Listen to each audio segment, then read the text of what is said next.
Sir. माझं नाव अल्पेश सोलकर. आपण संगमरत्न foundation अंतर्गत आपण आजचा रक्तदान शिबिर आयोजित केलेलं आहे. संगमरत्न फाउंडेशन हा मुंबई स्थित किंवा आजूबाजूचा परिसर असेल तिथे गडकिल्ले भ्रमंती असतील, अभ्यास मोहिमा असतील, मग किल्ल्यांच्या असतील, मंदिरं असतील, लेण्या असतील, अशा आपण अभ्यास मोहीम घडवण्याचं काम करतो. आणि या भ्रमंती करता करता किंवा संवर्धन करता करता आपण एक सोशल सामाजिक कार्याचा पण भाग असतो. तर सामाजिक कार्य पण आपल्याकडून घडलं पाहिजे. तर त्याच उद्देशानं आपण रक्तदान शिबिर असतील, आपल्या स्थानिक असतील, गावाकडेच्या परिसरामध्ये असतील, कुठल्या खेड्यापाड्याच्या इकडे असतील, तर त्यांना दिवाळीमध्ये काही वाटप असतील, दिव्यांग शाळांना भेट असतील, अशा आपण एकंदरीत कार्य हे आपलं चालू आहे. नमस्कार. आजच्या या रक्तदान शिबिरसाठी आपल्या मीडियामार्फत आम्हाला प्रसिद्धी देण्याचं काम केलं आहे. आपल्या सोशल मीडियाच्या या माध्यमातून आमचं हे कार्य इतर लोकांपर्यंत पोहोचवण्यासाठी न्यूज 15 लाईव्ह असतील, लोकहित चॅनल असतील, या अजून आपले हे सगळे सहकारी बांधव असतील, याने आमचं काम इतर लोकांपर्यंत पोहोचवण्याचं काम केलं. त्याबद्दल खरंच त्यांचे आभार. आणि या इथे केल्याबद्दल त्यांचं आम्ही खरंच स्वागत करतो आहे. येणाऱ्या काळामध्ये आम्ही चांगलं कार्य या माध्यमातून घडवत राहू आणि आपलं सहकार्य आम्हाला नक्कीच उपयुक्त ठरेल. धन्यवाद. संतोष चव्हाण.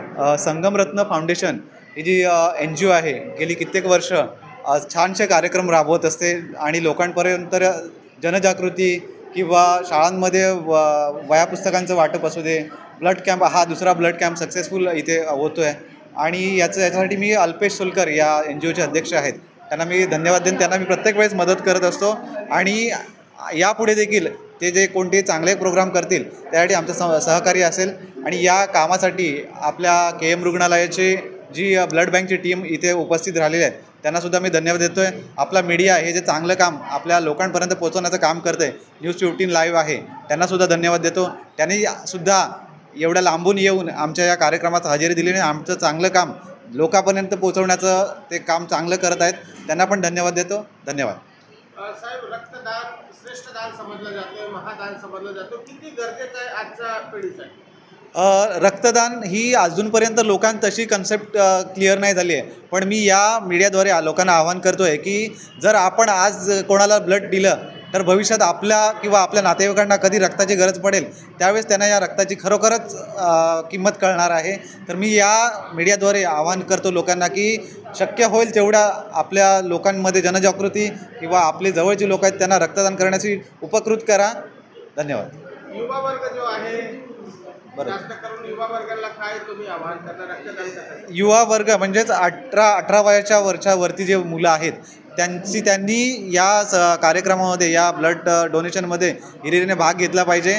आणि आपल्या आत्ता या मुंबईसारख्या धावपळीच्या जीवनात आपण बघत असतो हॉस्पिटलमध्ये रक्ताची कमी पडत असते, काही ॲक्सिडेंट, अपघात होत असतात, त्यावेळेस आपण रक्त करत सगळीकडे फिरत असतो. पण आपला जो हा युवा वर्ग आहे तो हा सगळ्यात मोठा डोनर आहे आपला ब्लडसाठी. तर त्यांनी या कार्यक्रमात सहभाग घेऊन शक्य तेवढ्या हिरिरीने भाग घेऊन रक्तदान केलं पाहिजे. नमस्कार. माझं नाव हेमंत सकट. मी KM रक्तपेढीमध्ये समाज विकास अधिकारी म्हणून कार्यरत आहे. KM रक्तपेढीमार्फत जे रक्तदान शिबिर आयोजित केले जातात त्यामार्फत जे मिळणारे रक्त आहे ते KMमधील गरजू आणि गरीब रुग्णांना वापरले जातात.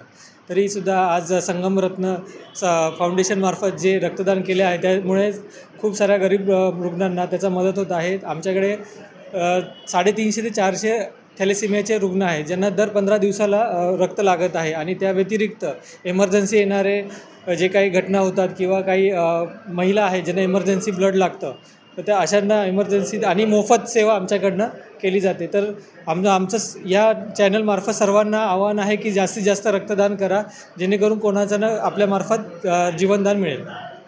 धन्यवाद. नमस्कार. मी भरत कुमार सुधाकर फुंगे. मी बृहन्मुंबई महानगरपालिकेमध्ये आपत्कालीन व्यवस्थापन विभाग या ठिकाणी कार्यरत आहे. आणि त्याच्या अगोदर मुंबई अग्निशमन दल या ठिकाणी फायर फायटर्स म्हणजे फायरमन या ठिकाणी कार्यरत होतो. सर्वात महत्त्वाचं म्हणजे की रक्तदान का केलं पाहिजे की तुम्ही बघा, तुम्ही रक्तदान जर केलं तर दुसऱ्याचा जीव वाचतो. आणि काही ठिकाणी अशी परिस्थिती होते की आपल्याला तोच डोनर भेटत नाही, तर O पॉझिटिव्ह ज्याला युनिव्हर्सल डोनर बोलतात, काही ठिकाणी हे सर्वसामान्य भेटतात, पण काही ठिकाणी A+, काही B+ वगैरे असे काही आहेत ते कमी माध्यमातून भेटतात. मग अशा माध्यमातून आपण असे फाउंडेशन्स आहेत, जसे संगमरत्न फाउंडेशन आहे, काही ठिकाणी केम हॉस्पिटल्स, नायर हॉस्पिटल, असे काही जणं असे ब्लड डोनेशन कॅम्प ठेवतात. त्या ठिकाणी तुम्ही ब्लड डोनेशन केलं पाहिजे. आणि तुम्ही ब्लड जर डोनेशन केलं तर तुम्हाला त्याचा फायदा होतो.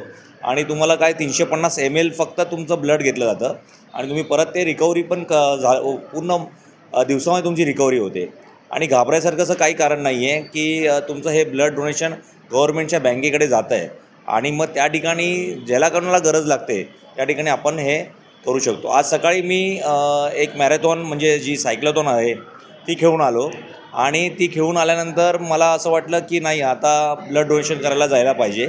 मी खूप माझे सायकलिस्ट आहेत त्यांना आव्हान केलं होतं की तुम्ही ही सायकलिंग करून तुम्ही ब्लड डोनेशन कॅम्पला या. पण काही लोकांना जमलं आहे, काही लोकांना नाही जमलं. त्याच्यामधला मी एक आहे की मी आज आलो आहे. पण मला खूप बरं वाटतं आहे की एक ब्लड डोनेट केलं आहे, कारण की रक्तदान हे सर्वश्रेष्ठ दान आहे. आणि माझ्या माध्यमातून इकडच्या सर्व टीमला, म्हणजे KMच्या सर्व टीमला, त्यांचे डॉक्टर्स आहेत, डीन्स आहेत, नर्सेस आहेत, ज्यांनी खूप मेहनत घेतली आहे या ठिकाणी, त्यांचा खूप माझे धन्यवाद. आणि तुमचे न्यूज चॅनलवाल्यांचं पण खूप धन्यवाद, कारण की तुम्ही जर नसाल तर मग आम्हाला या ठिकाणी ह्या माध्यमातून कोण पुढे नेणार. तर तुम्ही एक जनजागृती पण या न्यूज माध्यमातून करा आणि आमच्या माध्यमातून होत आहे. धन्यवाद. Thank you very much.